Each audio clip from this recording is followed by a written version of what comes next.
Oh, no, bollocks, start again. This conceptual artwork comprises 10 paintings of 5" by 4" transparencies, scaled up to 5" by 4" paintings. The idea originally was born to some extent out of the work of Simon Link, and he would take a printed advert for, say, an exhibition or an art show and paint it, literally paint it onto canvas, and the canvas would then itself become a work of art, a work of conceptual art in its own right. And I thought, well, why can't my photographs be used as subject matter for a series of paintings? I wasn't painting from the promotional material or the catalogues. I was painting the actual transparencies, which is why the edges have the notches and the serial numbers. Some of them have got Kodak written on them. Because they are paintings of transparencies, not paintings of the art. Yeah, I mean, as a concept, it's very subtle, but they are paintings of a transparency. The installations themselves that the photographs are of were quite ephemeral. None of the things exist in that form anymore. The only way they exist, as far as we know. So the only way those things exist is through your photography and my painting. We know the shark has been replaced. Yeah. Several times. But the Anish Kapoor will clearly have been dug up and resurfaced. Within days of the show finishing. Because it's a hole dug in the floor of a gallery in Spain. And the Daniel Beren timber would have been used for something different. So the only one that we know for sure will still exist is the Barnett Newman painting. Yeah. The two Peter Joseph paintings will still exist, but not hanging on that wall. A lot of them are better known now than they were then.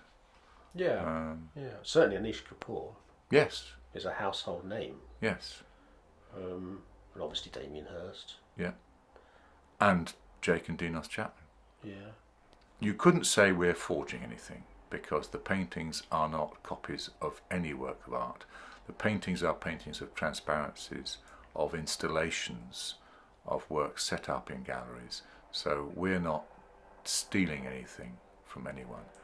In fact, we're publicising their work even more, aren't we? Preserving a moment in time. Yeah. I think it's important that we're preserving moments in time. It's never been clear who owns the copyright to the photos, because I took all the photos, but I have never ever worried myself about copyright from my point of view, because I just didn't care. I just wanted to get paid for the job and get out of there. That was my, pay me the money, you do what you want. I mean, about once every 15 years I get an email from somebody publishing a book saying, can we have your permission to use your photograph of such and so-and-so's paintings? Which is in itself is an interesting point, because that proves they're asking me if they can use my photo. That proves they're your photographs. So it's So the photograph carries its own copyright. Yeah. But pretty well every single one of those images, there's an element of you in them, in that you chose the angle to photograph them from. You organised the lighting the way you thought would work better.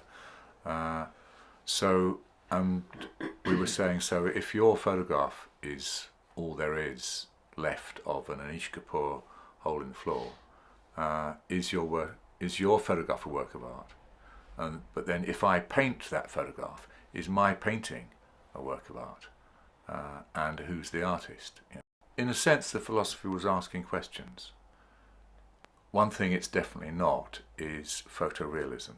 We made a decision right at the beginning that these would be painted in a painterly way. That's an interesting point, that these paintings are your interpretation of my photographs, which in themselves are interpretation of the original installations. I think we are interested in the idea of getting some sort of reaction. Yeah, some sort of reaction would be nice. Yeah. A negative reaction is always nice. You, back then, were concerned about the artists seeing what we'd done and them kicking up. Yeah.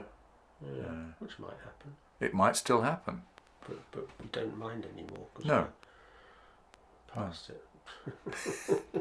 My job at times was quite easy. I think the Barnett Newman was pretty easy because it's just a big green rectangle, Yeah. and I painted it in a fairly painterly way.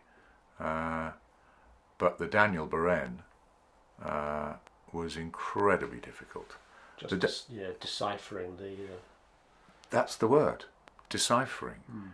It was, you could see these strips of colour, and it's all very well, you can just paint what you see, but when you're doing something like that, you've got to paint what you see in an intelligent way. I enjoyed doing them all. It was great fun. And we took about a year doing the whole lot, Must probably. have been. Yeah. Must have been. They were a real challenge. Every one of them had its challenge. Yeah.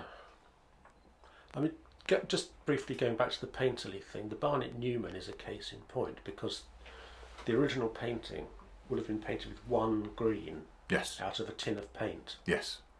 over the whole canvas, which is 3 metres by 1.5 metres, something like that. Mm-hmm. Just like painting a wall.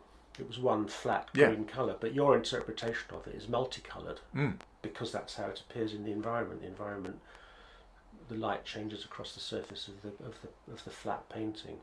So And it's an even more interpretation so, of that. yes, even more so, and this is something I thought was quite exciting at the time, was the Peter Joseph, which was taken in the Liston Gallery with sunlight coming through the skylight, and one of the two paintings has got a splash of sunlight across it, which must have infuriated the gallery owners. Yeah. The paintings were two different colours, but the minute you've got sunlight going across them, you've got millions of different colours.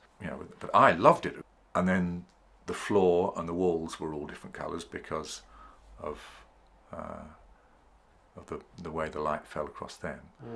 Yeah, I think the short answer is it has nothing to do with Debussy. I think the long answer is that it has an element of Dada about it. There was something slightly silly about the idea of a conceptual art piece which is paintings of photographs having anything to do with a French Impressionist composer.